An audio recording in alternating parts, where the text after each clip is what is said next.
Hello everybody, this is Mr. Lieutenant. Sorry it's been a while since my last video. I've been swamped with schoolwork, but I'm so excited to show you guys these matches today.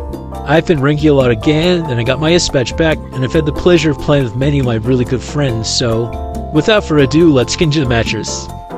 This was a recent ranked match against an A badge Goatman, with the Goatman spawning right next to our decoder. He's right on the prowl, setting up that cage and trying into free hit. Unfortunately it does not work. Luke goes around, and with Pokemon knows he's speeding off again. Another bit of a misplaced cage here prevents the Goatman from getting a hit here still. Luke just goes back in this cage. This is Goatman's hitbox is horrible. That honestly posted to be a terror shock, but Luke does a beautiful stun here, utilizing it to transit to this pallet area. Unfortunately he does get a hit here, but because there's no cage, there's only a chip. So Goatman still has to hit him another 2 times at the very least. A bit of a funny situation here, having a Goatman chase in this area because they start to keep him by the walls, but he does a good play here and can set handle Luca, where now he'll need one more hit to down the Luca. A bit more almost comical Kaiing, as it's definitely difficult for Goatman here to try to project as well when he can't really see. He does do a good play here though. He does Luca trying to break the cage, and that is our first down. It was a pretty decent kite. As you can see, the ciphers are looking okay. Nearly 3 ciphers. And actually the only one on this team with tied right now, but we send over the fire investigator first. Orion speeds over as Goatman is patrolling and actually gets a free rescue as the Goatman is preoccupied with the entrance and didn't see him come around from the other side. Goatman does a beautiful play here by instantly getting that person on chair back down again. We are at 2 ciphers, but he does enter the Florian too, so it's definitely anyone's game now. This next part requires a bit of context. For Cowboy's lasso, any animation will interrupt the lasso, so here you'll see I could have gone here, but I tried to wait because I figured he might drop. I let go here and it was highlighted, but because of the ball, the animation of Goatman being pushed actually interrupted the save and prevented me from getting it. But it's okay, because you'll see that me and Florian we do some rebounding and we help this Luca. With me the distractor, Florian is able to get a sneaky free save from his Goatman. With Luca dead on chair, it's critical not to support him. We are still 2 ciphers. We see Florian trying to fly to get back up to help him block. But the stun does save Luca and this cage. This timing is perfect for us. Once again, his hit animation does stop them from teleporting immediately, which does prevent him from getting hit on Luca here. Florian does an excellent body block on this blink, and Luca is still up. But if you haven't noticed, we only had Prospector decon this entire time, because as you'll see in a minute, Luca does get down by this very good play by the Goatman once again with his cage. But luckily this is a good area to die when you have a Cowboy on the team. As you see here, I carry droppage effect, so I could see where the Luca was, and I knew he was up there, and I knew he was going to take him down the stairs. I didn't have enough time to walk around, so I figured through this opening that I could save him. Very sneaky and stressful lasso, as he is dead on the chair, so I have to do everything in my power to save him. We're now at 1 cipher, so all me and Florian have to worry about is trying to keep this Luca alive as Prospector decodes the last cipher alone. My Florian is exceptional at supporting, so as I go through here, he keeps trying to place a ball to block the Goatman.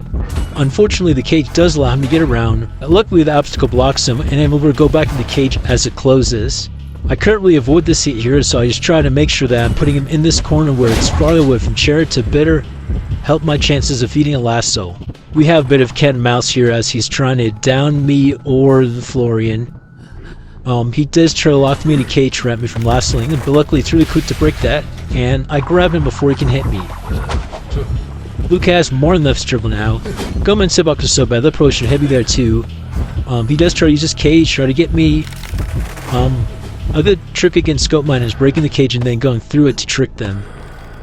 So this Goatman knows I'm still harassing, I still lasso. The last Sarper is only at 50 still, even with all the time. He does build a cage to try to quickly get him to that chair, but it's just not enough because I got 2 saves and those allotted Sarper we had. So Luca is back up on his feet and things are looking pretty good. I run in Goatman's line of sight as Luca speeds off to try to encourage him to hit me to get him off the dead on chair Luca, and he does hit me through this pallet. But now the last cipher is nearly primed as Florian comes over here. With our cage, it's only chip hit, and Florian tries to do some heal stalling. You just get a pallet here too, wasting more time, and the cipher is now primed. Unfortunately, while he's healing me, he messes up the calibration, and the main animation of that prevents him from being able to keep healing me. But luckily, Florian is that goat and he does not want to get down while being a balloon, so he kites around his ball and uses it to get away. We had a bit of miscommunication as Prospector wanted Florian to stick over the Cypher, but Florian's pretty good at half-health rescues. So, he does use Fireball to get that save. The pop is a little late as Prospector was trying to come rescue, but luckily he still gets in time and Florian is able to run. The Cypher pop gives him a speed boost too, which allows him to get away, but he does get hit here. Prospector's running to Christmas Tree Yay, and I'm going to the back gate with Luca. But unfortunately, this Goatman did switch his trait to Teleport now, and after he chairs the Fire Investigator, he goes to Prospector's gate. But this is great for us, because the second I hear that, I start turning back to Fire Investigator's chair, because it is his first chair, so I'll definitely get there in time, as Prospector does an amazing stall here, and is wasting this Goatman's time, so that I can pull off the save and we can win. Just a few moments after I rescue Florian, Prospector does get down, but that was just enough time we needed because he is on the other side of the map, and we book it to the open gate where Luca is waiting for us. Goatman is too far, and that is a 3-man rank win. On to the next game. This was another ring match, I believe against an A-Badge Bane.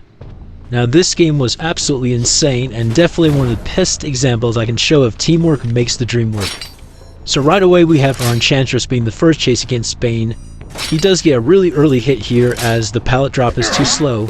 He does some really masterful hunting here as he is not slow. He just took seeing her vault, he goes back around and takes a shortcut. And this is where Patricia gets her first down. Not the best start, but Patricia definitely does make up for this later. As I work on my Cypher in the factory, I'm surveying Bane to see if he is turning a middle or if he's going to try to use Giant Claw to take her to basement. And he does try to take her to basement, but luckily I see him in the distance and I hop in to not let that happen. A 5-star for basement is definitely not ideal, so I do a 1-tap and I get out of there. So I'm just trying to get her away from basement and prevent that chair. I purr down here. I do make a bad play here. I should not have run right into the hook like that. Bane does anticipate I'm going to lasso over him, so he waits. I'm able to avoid it, but he's too fast and I end up getting hit anyway. Because I'm only 1 shot from death, I decide to not keep harassing because I definitely don't want to double down now where we need up decoding because we're still at 5 ciphers. So I run to a new cipher. Getting hit was not ideal, but preventing that basement at 5 ciphers definitely helped the game a lot as we have 2 ciphers about to pop. I was in a trio queue with the Enchantress and the Florian, so the Sweeping Clone was the random, and he does a great rescue against this Bane. As Bane's patrolling, he's patient, he waits. He does not want to instant save, but he has to still have to save before half. He does get hooks here, but he does not let that phase him. He goes in and gets a beautiful save at 49 share, and then he immediately uses his rocket to transition them away from here. A very great rescue from this random. He does another great play here too. Enchantress dodges his hook through the window and runs to the pallet that the Weeping Clown is camping to get a free stun. He misses that blink, and as he hooks him to the pallet, Weeping gets a stun. He does get a little bit of karma in a minute, because unfortunately he vaulted right back into Bane, into basement, into a trap, into a hook. Not ideal, but we'll make it work. Of the last 3 ciphers, we have 2 with some progress, and Enchantress comes to me to get healed, as Florian, with no tide, goes in for this basement rescue. Our Fire Investigator is really good at utilizing his balls to get rescues, especially in basements even without tide. As me and Enchantress heal, Florian comes in for this rescue, utilizing a ball to dash down the stairs and prevent that drop-down attack. Unfortunately, as you'll see in a minute though, the Bane does make an after-half rescue by using his hook to snag that Florian. Once he rescues the Weeping Clown immediately uses his rocket to try to transition them both out of there. Funnily enough, the Bane snipes Florian off the rocket, but at least Weeping Clown is out. He uses that ball that Florian played to skedaddle, but unfortunately Bane does hook him not just a moment later. So we're still at 3 ciphers. 1 person is dead on chair, 1 is dead in basement, and I'm the only one decoding as Enchantress comes to help escort the Florian out of basement. Patty coming to the rescue here was crucial as no basement out 3 ciphers would have definitely ended in a loss for us. She used her 5-stack to give Florian time to skedaddle and they are out of there. This is where our Florian's dispatch shows. He actually does try to take the kite away from this Enchantress. He has both his airbags and a dream. He has a beautiful hook dodge here as they just keep skedaddling. he does go into the hot sauce factory and he uses his ball to get away. In a moment you'll see another really interesting way that he utilizes his balls. He blocks the doorway and then uses the ball to dash away before the Bane can break it. So it's kind of a double whammy function he does there. So Bane is forced to pop this as he goes chase Florian. His hooks is spinning and he does a great mind game here, forcing Florian to vault back into him. Luckily it is not a hit and Florian has flywheel. Now this, I don't even have an explanation for what just happened here. He jukes him again. Oh, his ankle are broken as hell. Now look at this. Again, boom, insane. He stalled for 2 entire ciphers, which is absolutely wild. Now we're at 1 cipher left, and unfortunately he does die in just a moment. But this endgame cry definitely saved the game, as now we're at 1 cipher and it's nearly primed. Because I have a chip, we send the Enchantress in to do this basement rescue, as she's less likely to get stuffed, and she has her stuns. She just follows right behind this Bane, and by the time he's chaired, it's already primed and ready to go. Luckily, he knows it's primed, so he just goes for his hit. No point in stalling. This Bane does a really great play here, as you'll see.